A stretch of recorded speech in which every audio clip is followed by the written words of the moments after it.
Les grands hommes de la Russie.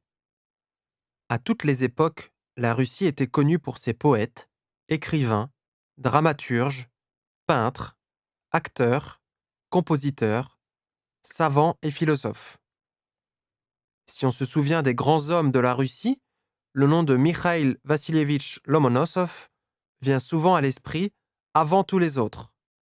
C'est tout d'abord parce que son génie s'est manifesté dans de nombreux domaines. Dès son jeune âge, Mikhail Vassilievitch Lomonosov manifestait sa soif inouïe de connaissances.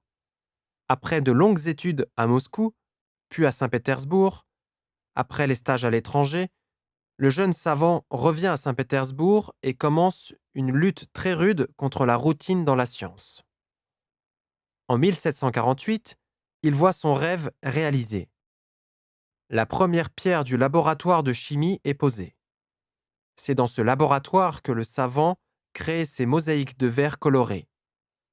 Plusieurs années, il élaborait la théorie de la production de verre multicolore. Les mosaïques créées par Lomonosov, comme le portrait de Pierre le Grand et la représentation monumentale de la bataille de Poltava, furent appréciées à tel point qu'il fut élu à l'Académie des Beaux-Arts. Lomonosov fonda la théorie de couleurs, découvrit l'atmosphère sur Vénus. Beaucoup d'autres découvertes scientifiques lui appartiennent aussi. Mais ses intérêts ne se bornaient pas aux sciences naturelles. Les sciences sociales intéressaient aussi Lomonosov. Il étudiait sérieusement l'histoire russe, s'occupait de l'œuvre poétique. Il fut rédacteur de la grammaire russe. Mais son rêve capital est la création de l'université à Moscou. En 1755, l'université est inaugurée. Comme un vrai patriote attaché à son peuple, Lomonosov se fait le devoir de servir sa patrie dans tous les domaines.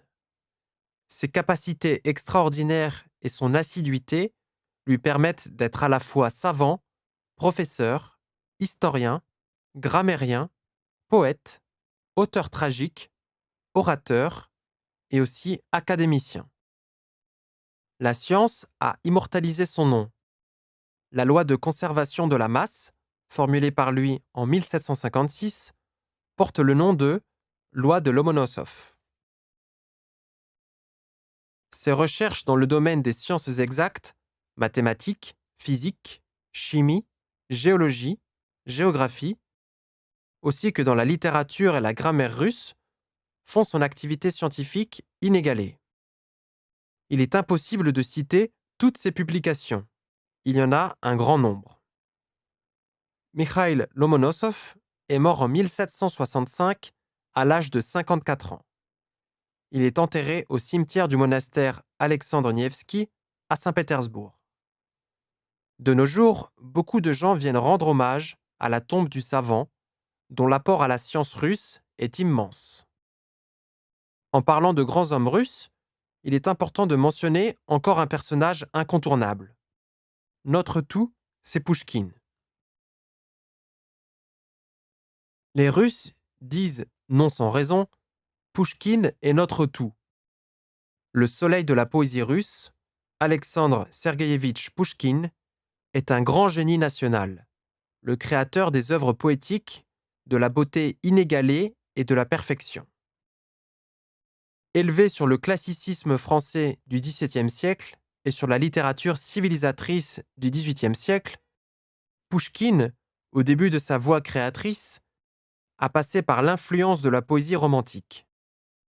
S'étant enrichi de ses acquisitions d'art, il est devenu un des premiers dans la littérature du XIXe siècle qui s'est levé sur le niveau du haut réalisme. À la frontière des années 10-20 du XIXe siècle, il glorifiait la liberté et riait des rois dans ses vers. En suivant le développement du mouvement des décembristes, Pouchkine a créé les poèmes Le prisonnier caucasien, Les frères brigands, La fontaine Bachysaraïski, Tzigane, les œuvres rayonnant par les peintures vives du romantisme. Dès 1823, Pouchkine travaille sur la plus grande création, le roman en vers Eugène Onegin, 1823-1831, où on donne un large tableau de la vie de la société russe. Pouchkine s'est fait connaître comme l'analyste brillant des faits historiques. Il a créé une tragédie nationale historique, Boris Godunov, qui a atteint la hauteur immense dans l'art russe et mondial.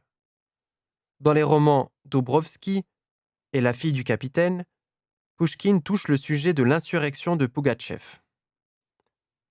La beauté exceptionnelle de l'art de Pouchkine s'est manifestée dans sa poésie lyrique, qui découvre l'univers spirituel de l'homme. Pouchkine était le personnage central de la littérature russe des premières décennies du XIXe siècle. L'épanouissement de la poésie russe, mais aussi la formation de la langue littéraire russe sont liés à son nom.